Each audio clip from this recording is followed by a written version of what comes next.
I've never been skiing before. Yeah. Skiing is like too much work for not that much fun. Too much work. You know, it's just like if you want to go see just like rich white people walking around. I saw like 3 black. Go to my the girlfriend's half Republican black. National Convention and a ski lodge. Yeah, that's true. Those 2 places, I saw like 3 black people, and it was like, I got nothing against black people, but like in a ski lodge, it was weird to see a black person. You don't see. Like me and you actually have already established this is the Kyle and Corin rule. If you go somewhere and there's no black people, you shouldn't be there. Yeah. Remember when we were driving? Me and Corin went. I had this weird family reunion thing in like North Carolina. Was it North or South Carolina? I think it was North. Okay. Yeah. And me and Corin went. I made him come with me because I didn't want to go by myself. And he was nice enough to come with me. We drove. Yeah. And like we hit like Virginia, was it? We were in some place where we needed gas. I didn't have a choice. Yeah. I needed gas. And we pull in there. And like a black dude pulls up next to us. I'm like, oh, thank God. Mm-hmm. Because whenever you get into like super red state territory and it's only white people around, it's like, oh no, this place has like a history of lynchings and like all these guys are so backwards.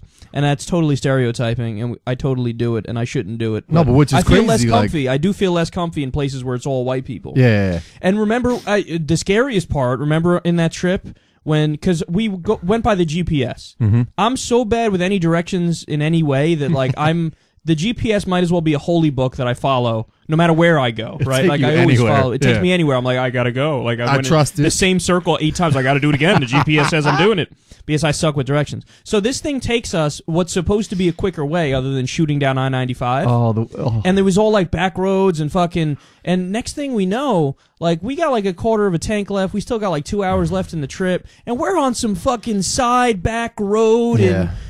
Probably one of the Carolinas, and we're like, what the fuck? Not a street light in sight, not a person in sight. Every once in a while, you pass... Like a Baptist church or something. You pass a Baptist church, right. Or a Jesus sign. Just like a big sign that said Jesus on it. And exactly. And me and you were like, if we break down here, it's a wrap. Like, we're just Fucktington. We're done. Yeah. Like, what, like, and who are you going to call? There's nobody in, like, it's different if you're in Miami, or if you're in New York or LA, and your car, you run out of gas or something. Like, somebody's there because the place is alive. Like, there's people are doing stuff 24/7. Yeah. But it was like, no, everything is closed at like 7 o'clock at night, and then shit does not open until 8:30 the next morning, or 8 the next morning. If someone if someone does manage to stop, like, you're shitting your pants, because this dude is like out at 3 in the morning. That's right. And just like has a mullet. Has one of those mullets where the hair's on the side but no hair up top. He did a shitload of meth. Did a shit like God has no teeth. But usually he'll be a nice ass guy and help you. Or he'll try to ass fuck you. I mean, like, you might have to do that if you get the ride home. So yeah.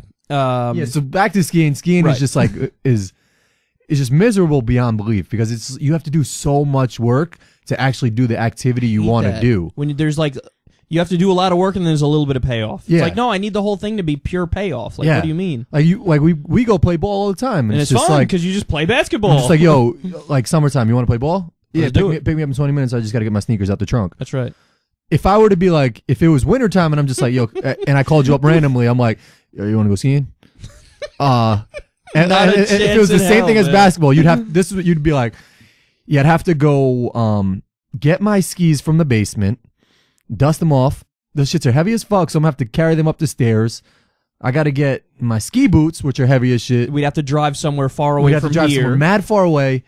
We have to go up a fucking ski, go on the, whatever it's called, the you machine go down that the hill for like 3 minutes to wait online for 20 minutes. Exactly. There, you put it better than I ever could. Yeah, you like have to wait on the line, go up the thing, and it's fucking cold out. First of all, are there people that really prefer the cold to the heat? Like, those people exist? I mean, obviously they exist, because people live in Canada, people live in Alaska, people live in all these there are people who live in the fucking Siberian tundra in Russia. Yeah. But like, the thought that there are people who would go, I prefer 3 degrees to 70 on a beach.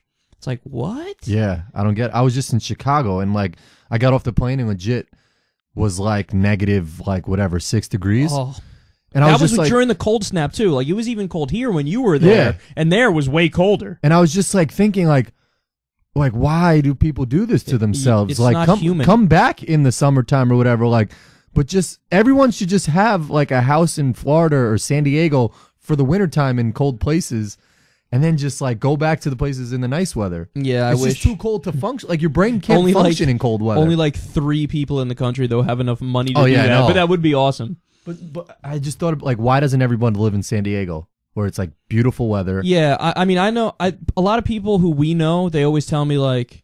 When I talk about the weather here, they're like, "No, I really like the change of seasons." How many times have you heard that? Yeah. I like the change of seasons. I like when it's crock of shit. Exactly. I'm like, no. Sometimes it's fucking that. What that means is sometimes it's fucking terrible and gross out, and sometimes it's really nice out. Why not just have it nice out all the time? And then I've heard this bullshit line too.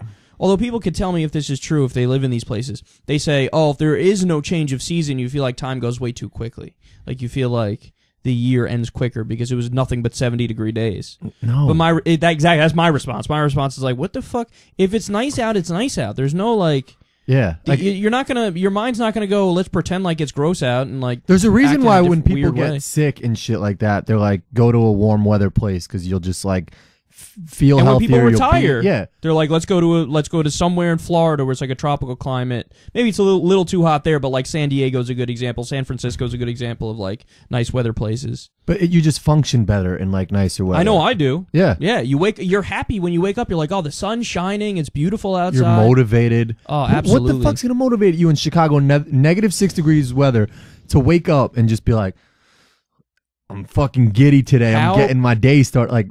I wouldn't want to step outside. How good does your bed feel in the morning when it's freezing outside and like you got to wake up? First of all, it's whenever anybody ever has to get up and go somewhere, it's at that moment that they're like, no, this bed is better than sex. Yeah. Like this bed is the best thing that's ever happened ever. But if it's the weekend and you can sleep in, and you wake up at a normal time and you're like, why can't I go back to sleep? Yep. Everyone always said it's like weird. It's like our minds are fucking constantly playing these psychological tricks on us. Yeah, like they're constantly doing like I'm gonna flip it on you. And you're like, what the fuck, you just keep it the way it's supposed to be. It's like Saturday I'm sleeping into Sunday. You wake up at like crack of dawn and you're just like, fuck man, I just want to be sleeping. Monday morning, like you just want to all you want to do is lay in bed like the whole fucking. It's crazy.